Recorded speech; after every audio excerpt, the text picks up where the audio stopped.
Ayan guys, luto na. Ayan, napakalambot na yan. Sticky pa yung sabaw.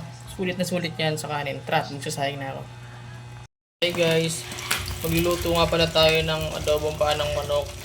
Bali, nailaga ko na siya. Tapos, naiprito ko na rin. Bali, hindi pala na-save yung paglalaga ko ng paa ng manok. Naka-cancel.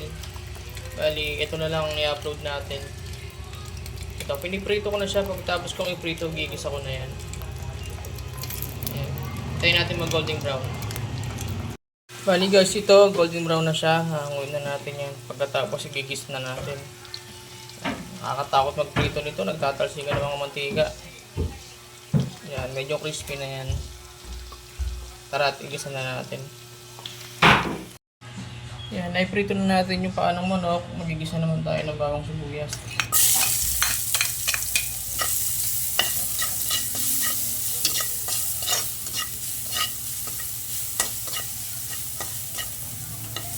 Bali, pagkagisa nga pala nito, ihalo ko na yung paa ng manok. Tapos nalagyan ko na siya ng mga pampalasa.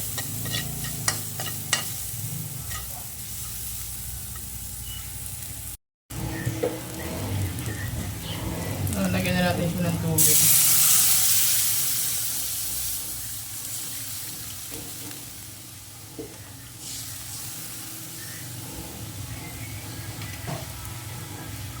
Ayan, nilagyan ko na nga pala siya ng tubig. Tapos halagay ko na rin ito pa ng manok. Lalambutin uli natin yan. Ayan, kumukulo na. Lalagyan natin siya ng pampalasa at pampakulay. Kumulo na. Ito, lalagyan natin siya ng pampakulay para mas maganda-ganda ang kulay niya pag naluto. Bali, naglusaw pala ako ng atsuete dito. Ayan.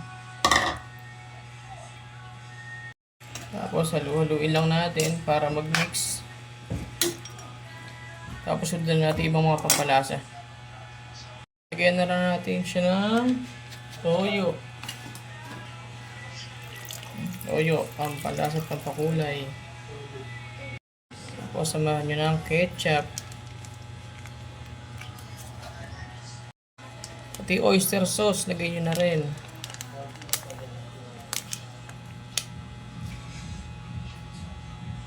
Pag nailagay nyo na lahat, haluin nyo lang para mag-mix.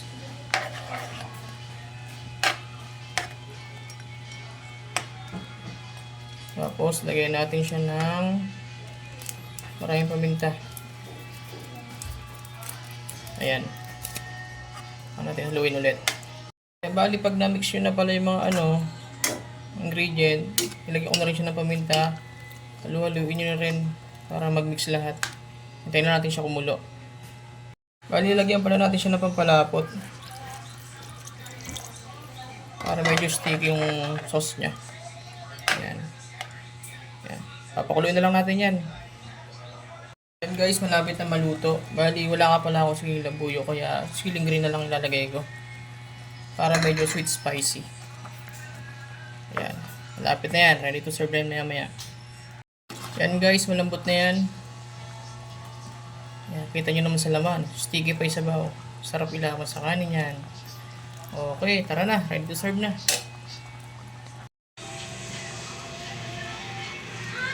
Ayan. Napakasarap nito. Kung luto na. Ayan, tapos na. Sarap. Sarsa pa lang ulam na.